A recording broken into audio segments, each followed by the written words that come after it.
The screen opens to absolute silence. No music, no wind, nothing.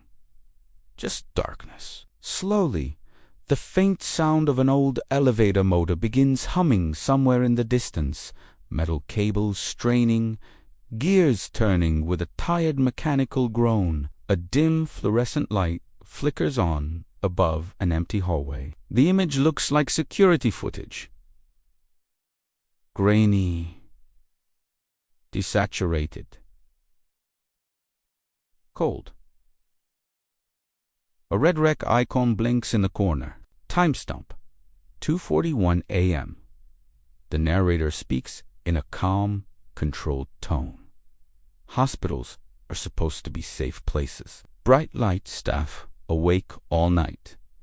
Cameras everywhere. There are always people around, which is exactly why some disappearances make no sense at all. Because when someone vanishes inside a building that never sleeps, it means something happened in the few seconds no one was looking. White text types slowly across the screen. Midnight Phyllis, Kazi 009.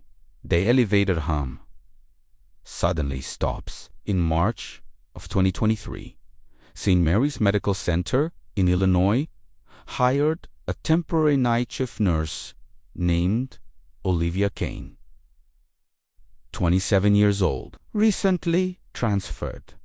No known enemies, no history of mental health issues. According to her co-workers, she was quiet but friendly, always on chimney, always profession. Her shift ran from midnight to 6 in the morning, mostly paperwork and checking on recovering patients. The hospital at night was calm, almost peaceful.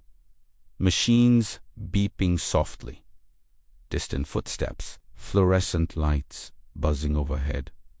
Nothing unusual ever happened there. At least, that's what everyone believed. Until the night Olivia disappeared without a single person seeing her leave the building. At 2:36 a.m., Olivia texted a co-worker complaining about being tired and joked about grabbing coffee after her rounds. Completely normal. Security footage shows her walking through the hallway, pushing a medication cart, checking rooms one by one, smiling, talking to patients.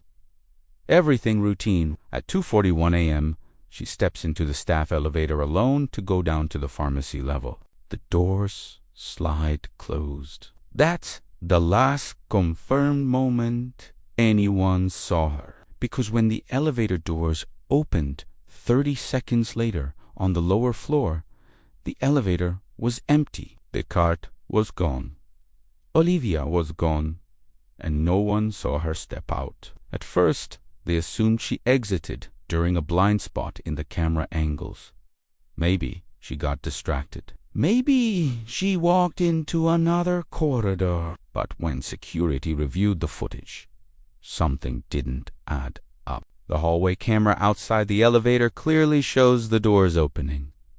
No one walks out. No one walks in. The elevator just opens. Empty. They checked every nearby camera, every hallway, every stairwell. Nothing. She never appeared anywhere else in the building. It was like she stopped existing between floors. Staff searched the entire hospital. Bathrooms, storage rooms, roof access, even locked supply closets. No sign of her. Her phone wasn't answering. Her locker still had her bag inside. Car still parked outside. Then they reviewed the elevator's internal camera. And that's when things got disturbing. The footage shows Olivia standing inside, alone, scrolling through her phone. The ride should take 15 seconds, but the timestamp inside the elevator shows something strange. Instead of 15 seconds passing, nearly 2 full minutes go by. Yet the elevator never moves. The floor indicator doesn't change. It's like the elevator is frozen between levels. Olivia looks confused. She presses the button again. Nothing happens. The lights flicker. Once, twice. Then the camera glitches. with static for about 3 seconds. When the image stabilizes, Olivier isn't standing in the same position anymore. She's pressed against the back wall, staring at the ceiling corner, like she sees something up there. She doesn't scream, doesn't panic. She just stares, completely still. Then slowly, she raises her hand and waves, like greeting someone. The footage has no audio, but her lips move. Later, investigators tried reading them. Some believe she says, "You're not staff." After that, the overhead light inside the elevator dims unnaturally, casting long shadows across the walls. Something strange happens next. Her shadow doesn't match her movement. The shadow on the wall stretches longer than it should. Taller, thinner, like there's another shape overlapping hers. For 2 frames, there is a second silhouette behind her, not attached to her body.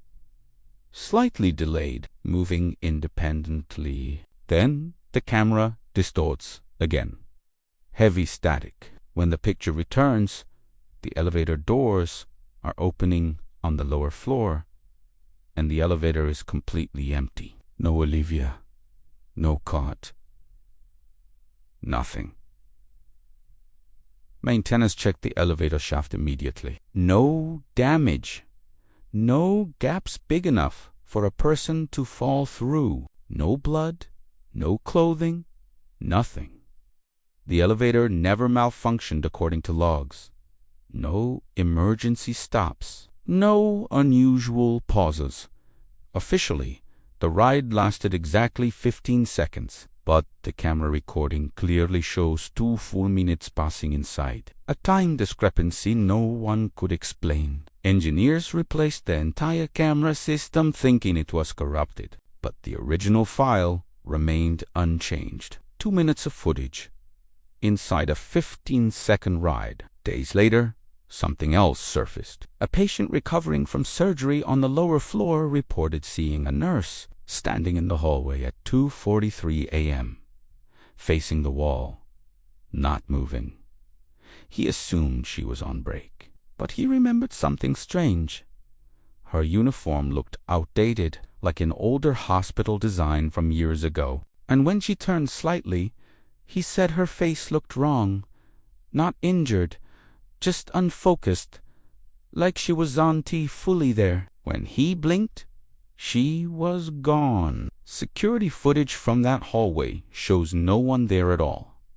St. Mary's eventually restricted access to that elevator at night. Too many staff reported odd things. Doors opening on empty floors, buttons lighting up by themselves, the elevator occasionally stopping between levels for no reason. Once, at exactly 2:41 a.m., the doors opened on the main floor even though no one had called it. The interior camera activated automatically. For a split second, the empty elevator cast 2 shadows on the wall. Even though nothing was inside, the narrator lowers his voice. Some places don't lose people. They keep them. Like the building doesn't let go. Like certain spaces exist between floors, between seconds, where something else is waiting when the doors close. The final shot shows the elevator doors slowly sliding shut on an empty car. The light flickers. Just before the doors fully close, for one single frame, a faint silhouette stands inside. Tall, motionless, facing the camera, then darkness. White text fades in. Olivia Kane still missing. The elevator motor hums one last time. Then, se